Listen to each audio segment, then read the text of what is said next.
Good morning, Little Masters, and welcome back to today's Tolkien Times. I'm the Man of the West, also from the Prancing Pony podcast. Let's keep week 35 going with today's Third Age Thursday, our time to revisit the familiar and sometimes less than familiar stories of the Third Age, though this time it's definitely the familiar. Now, last week we began preparing for the festivities as we joined the Hobbit boomers down at the Ivy Bush. It's time to go back to the Gaffer, Old Noakes, Daddy Twofoot, and the rest of the folk hanging on Hamfast Gamgee's every word. "Drowned?" said several voices. They had heard this and other darker rumors before, of course, but hobbits have a passion for family history, and they were ready to hear it again.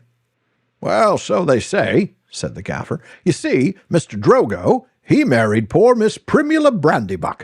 She was our Mr. Bilbo's first cousin on the mother's side, her mother being the youngest of the old Tuke's daughters, and Mr. Drogo was his second cousin. So Mr. Frodo is his first and second cousin, once removed either way, as the saying is, if you follow me. And Mr. Drogo was staying at Brandy Hall with his father-in-law, old Master Gorbodoc, as he often did after his marriage, him being partial to his victuals, and old Gorbodoc keeping a mighty generous table. And he went out boating on the Brandywine River, and he and his wife were drowned, and poor Mr. Frodo, only a child and all." "I've heard they went on the water after dinner in the moonlight," said Old Noakes, "and it was Drogo's weight as sunk the boat." "And I heard she pushed him in, and he pulled her in after him," said Sandyman, the Hobbiton miller. "You shouldn't listen to all you hear, Sandyman," said the Gaffer, who did not much like the miller. "There isn't no call to go talking of pushing and pulling. Boats are quite tricky enough for those that sit still without looking further for the cause of trouble. Anyway, there was this Mr. Frodo left an orphan, and stranded, as you might say, among those queer Bucklanders, being brought up anyhow in Brandy Hall, a regular warren by all accounts. Old Master Gorbodoc never had fewer than a couple of 100 relations in the place. Mr. Bilbo never did a kinder deed than when he brought the lad back to live among decent folk. But I reckon it was a nasty knock for those Sackville Bagginses. They thought they were going to get Bag End that time when he went off and was thought to be dead. And then he comes back and orders them off, and he goes on living and never looking a day older, bless him. And suddenly he produces an heir and has all the papers made out proper. Sackville Bagginses won't never see the inside of Bag End now, or it is to be hoped not." "There's a tidy bit of money tucked away up there, I hear tell," said a stranger, a visitor on business from Mickledelving in the West Farthing. "All the top of your hill is full of tunnels packed with chests of gold and silver, and jewels, by what I've heard." "Well, then you've heard more than I can speak to," answered the Gaffer. "I know nothing about jewels. Mr. Bilbo's free with his money, and there seems no lack of it. But I know of no tunnel making. I saw Mr. Bilbo when he came back, a matter of 60 years ago, when I was a lad. I'd not long come prentice to old Holman, him being my dad's cousin. But he had me up at Bag End helping him to keep folks from trampling and trappasing all over the garden while the sale was on. And in the middle of it all, Mr. Bilbo comes up the hill with a pony and some mighty big bags and a couple of chests. I don't doubt they were mostly full of treasure he'd picked up in foreign parts, or there be mountains of gold, they say. But there wasn't enough to fill tunnels. But my lad Sam will know more about that.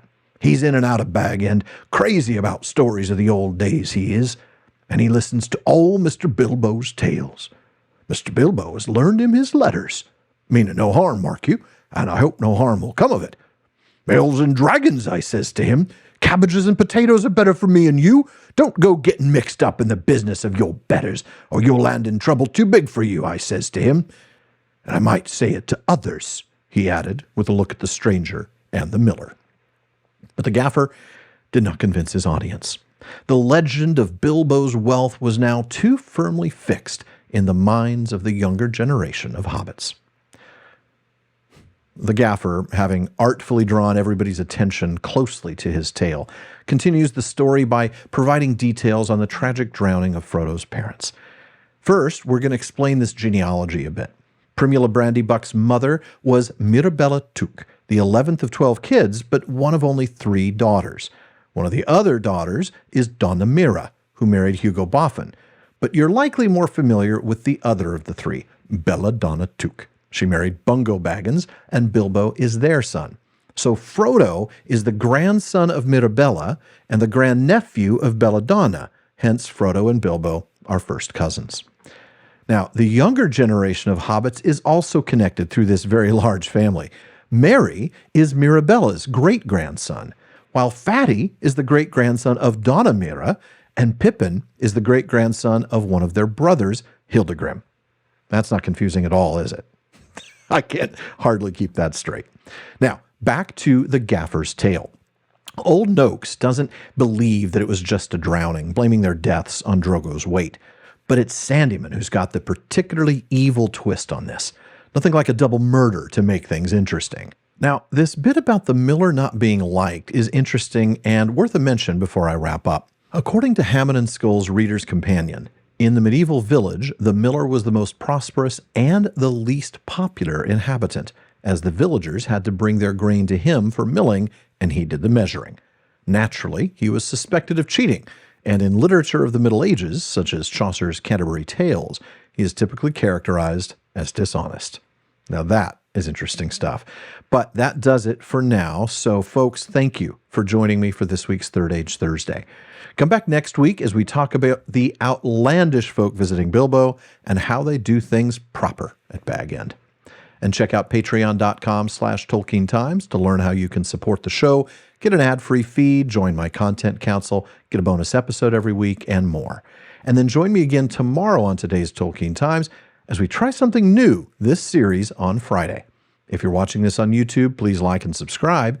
Please follow or subscribe in your podcast apps, and follow @Tolkien Times on all your social media. Finally, as Faramir says, go with the goodwill of all good men.